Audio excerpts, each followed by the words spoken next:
नमस्कार, देवज्ञ astrology channel में आप सभी का स्वागत है। हम ये आज एक सीरीज़ कर रहे हैं मेडिकल एस्ट्रोलॉजी पे और अब हम डिस्कस करेंगे एक एक प्लैनेट्स का प्रभाव हमारे हॉरोस्कोप पर। सबसे पहले हम बात करेंगे सन की, सूर्यदेव की। तो सन क्या है? Sun is a big ball of fire, so obviously ये पित्त प्रधान प्लैनेट हैं। He is full of heat और जब ये अच्छा प्रभाव ना दे रहे हों आपके हॉरोस्कोप में तो ये आपकी बॉडी का टेम्परेचर बहुत ज़्यादा बढ़ा देते हैं।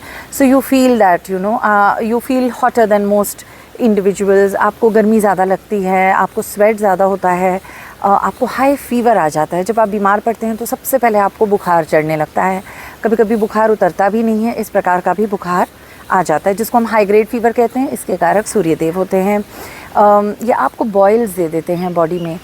जो हीट की वजह से जो बॉडी पे जो रैशेज़ या बॉयल्स आती हैं, ये भी सन के ख़राब प्रभाव से ही आती हैं। एक और बात बहुत ज़रूरी सन को लेकर के कि सन जो है ये हमारी राइट आई का कारक होते हैं, ठीक है।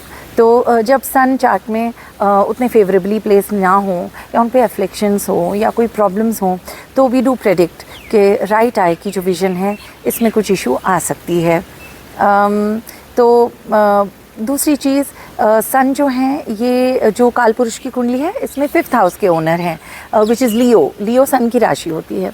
तो 5th हाउस क्या बताया था मैंने इसके पिछले वीडियो में? ये होता है हार्ट, स्टमक। तो जब सन उतना अच्छा ना हो तो हार्ट प्रॉब्लम्स आ सकती हैं और स्टमक की आपको इश्यूज़ आ सकती हैं। इस प्रकार से सन थोड़ी थोड़ी दिक्कतें दे देते हैं।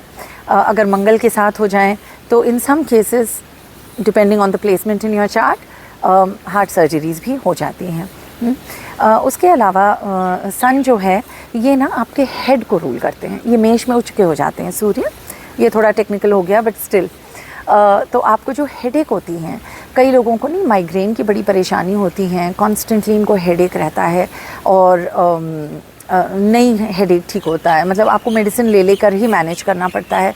इस प्रकार से जो क्रॉनिक एक हेडेक हो जाती है ये सूर्य के दुष्प्रभाव से ही होता है। अनदर थिंग जो सूर्य कर देता है, अगर राहु के साथ आ जाए तो ये ना पॉइजनिंग और इस प्रकार की भी इश्यूज़ दे देता है। अब देखिए, पॉइजनिंग का मतलब ये नहीं कोई आपको जहर दे रहा है, not just that. What I mean to say कभी नहीं ये हो जाता है कि आपने कोई मेडिसिन ले ली, एक चलो भाई हेडेक हो रहा है, हमने कुछ खा लिया और देखा बाद में तो वो एक्सपायर्ड निकला, इस तरह से। तो ये भी जब सन स्पेशली राहु के साथ आ जाए तो इस तरह की भी आपको प्रॉब्लम्स फेस करनी पड़ जाती हैं। तो हम इसको भी पॉइजनिंग में ही लेंगे, है ना। ये सब चैलेंजेस देता है। सन जो है, देखिए सन आत्मा का कारक है। Sun is the requirement for the life force on planet अर्थ।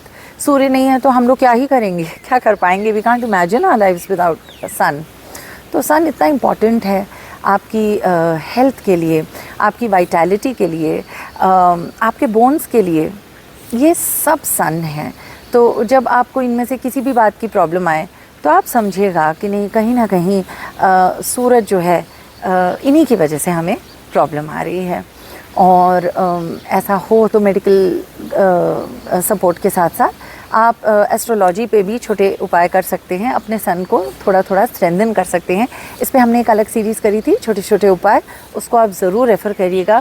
अपने सन को अच्छा रखिएगा। देखिए सन बहुत ज़रूरी है, लाइक आई सेड आत्मा का कारक है। सन अच्छा होता है ना, आपकी अंदर से एक वाइटैलिटी रहती है, एक वाइब्रेंस रहती है, आप इरिटेबल नहीं रहते हैं, चिड़चिड़ाहट चली जाती है, आप खुश रहते हैं, you look forward to life, है ना। देखिए ये बिल्कुल वैसा ही है जैसे अगर किसी दिन सूर्यदेव नहीं आए और एकदम ग्लूमी सा हो जाता है, कैसा एटमॉस्फेयर हो जाता है, माहौल बहुत ख़राब हो जाता है। बट जब सन अच्छे होते हैं और सन निकल आते हैं, we like it, we are like चलो ठीक है भाई, सब वापस नॉर्मल हो गया। इसी तरह से अपने सन को अच्छा रखिए, स्ट्रॉन्ग रखिए और सन के बेनिफिट्स को एंजॉय करिए।